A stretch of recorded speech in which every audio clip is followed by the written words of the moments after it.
पिताजी 14 अगस्त आने वाली है, क्या हम आजादी नहीं मनाएंगे? हम आजाद नहीं हुए? नहीं नहीं बेटा, ऐसी बात नहीं है। हम भी आजाद हैं, हम भी इसी देश के मानने वाले हैं। हम आजादी क्यों नहीं मनाएंगे? हमारे बड़ों ने भी इसी देश के लिए कुर्बानियां दी हैं। और चलो बाजार से चलते हैं, सामान लेके आते हैं, तिरंगा लेके आते हैं पाकिस्तान का, और जोशो खरोश से आजादी मनाते हैं। सही है। ये भूल गए थे जो चुकते थे। अरे रामू काका, खैरियत तो है? दोनों बाप बेटा तैयार होकर जोशो खरोश से कहाँ जा रहे हो? भैया आपको तो पता है आजादी का त्योहार आ रहा है, और पाकिस्तानी होने के नाते हम भी आजादी की तैयारी के लिए बाजार से सामान लेने जा रहे हैं। मुल्क का तिरंगा लेने जा रहे हैं। पिटुआ कह रहा है कि इस बार आजादी मनाएंगे, बाजार से सामान लेने के लिए जा रहे हैं। अरे वाह भाई रामू काका, आपके बेटे का तो माशाल्लाह जज्बा बहुत अच्छा है। ऐसे ही अगर कौम के हर बच्चे का जज्बा हो जाए तो हमारा पाकिस्तान का नाम होगा एक दिन। जज्बा बहुत है मेरे बिटुआ में।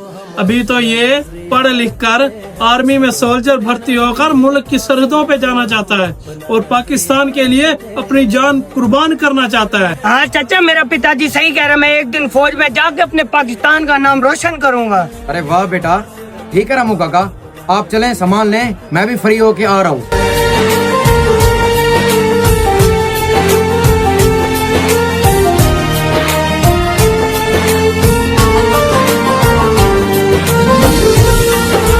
वो देख हिंदू आए हुए हैं, पाक परचम चूम रहे हैं हमारा। लोग यहाँ क्या कर रहे हो? पीछे हटो, रखो इसको, जाओ यहाँ से, चलो। भाई किधर जाएं हम? हमने भी आजादी मनानी है, हम भी इसी मुल्क में रहते हैं, हमने भी इसी देश के लिए कुर्बानियां दी हैं, हम भी परचम लेने आए हैं। आप हमें धक्के क्यों दे रहे हो? भाई इनकी बात सुनो, ये भी अब आजादी मनाएंगे।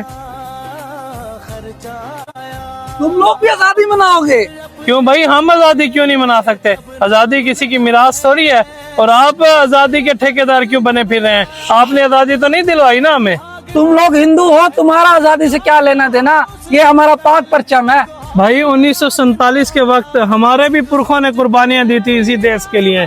हम भी शुरू से इसी देश में बस रहे हैं, हम आजादी क्यों नहीं मना सकते? और रही बात आपके पाक परचम की, पाक और पलीत कुछ नहीं होता। इंसान का ज़मीर पाक होना चाहिए, जो हमारा बिल्कुल पाक है। हमारा धर्म भी सच्चा है। तुम्हारे पास क्या सबूत है कि तुम हमारे मुल्क के साथ मुखलिस हो? हमारा झंडा आप ले जाओ, उसकी बेहरमती करो, ये तो हमारा पाक निशान है। यार 14 अगस्त को बाकी 8 दिन बाकी पड़े हैं, मैं जाता हूँ अपने लिए एक परचम लेके आता हूँ। भाई आपके पास प्रूफ है कि आप अपने मुल्क के साथ मुखलिस हैं? 14 अगस्त गुजरने की देर है, यही परचम सड़कों पर बिखरे मिलेंगे, तब फिर आपके ये मुखलिसपन किधर जाएगा? और रही बात परचम के साथ मुखलिस होने की, हम कल भी इस देश के साथ मुखलिस थे, आज भी मुखलिस हैं। ये क्या रामू भाई, ये यहाँ क्या कर रहे हैं? और ये लोग इनके साथ लड़ाई क्यों कर रहे हैं?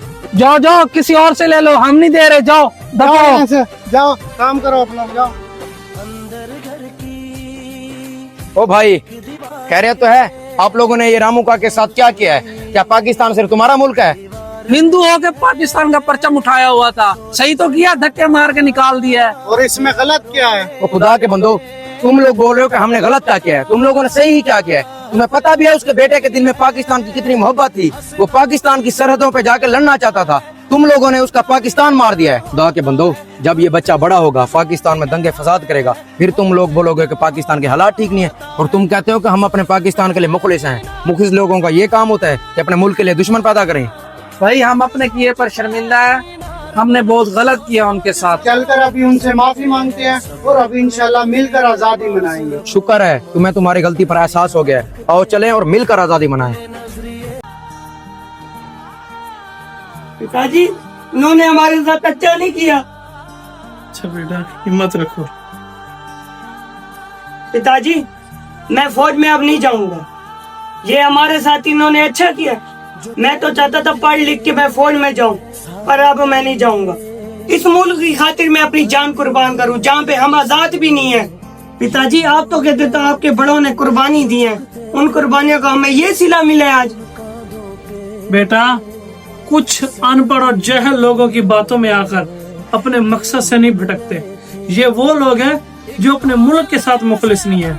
अगर ये अपने दीन इस्लाम को अच्छी तरह पढ़ लें तो उसमें अक़लियतों का हकूक पर बड़ा जोर दिया गया है, अक़लियतों के हकूक रखे गए हैं। तुम ये सोचो बेटा, जो अपने दीन के साथ अपने मुल्क के साथ मुखलिस नहीं है, वो हमारे साथ भला क्या मुखलिस होंगे। ये किसी भी अनपढ़ और जहल की बातों में आकर अपने मकसद से नहीं हटते। एक दिन आएगा जब इनको एहसास होगा और ये फिर जरूर वापिस आएंगे। पिताजी आपकी सारी बातें मुझे समझ आ गई हैं। मैं इस मुल्क के खातिर अब फौज में जाके अपनी जान कुर्बान करूंगा। रामू काका, जी भाई। रामू काका, इन दोनों को अपनी गलतियों का एहसास हो गया है। ये दोनों आपसे कुछ कहना चाहते हैं। रामू काका, हम आपसे माजरत करते हैं, हमने आपके साथ गलत किया है, हमें ऐसा नहीं करना चाहिए था। रामू काका आप सही कहते थे, ये मुल्क हम सब का है और हम सबको ही मिलके आजादी मनाना चाहिए। रामू काका, चलो हम सब मिलकर ये परचम लहराते हैं और मिल के आजादी मनाते हैं।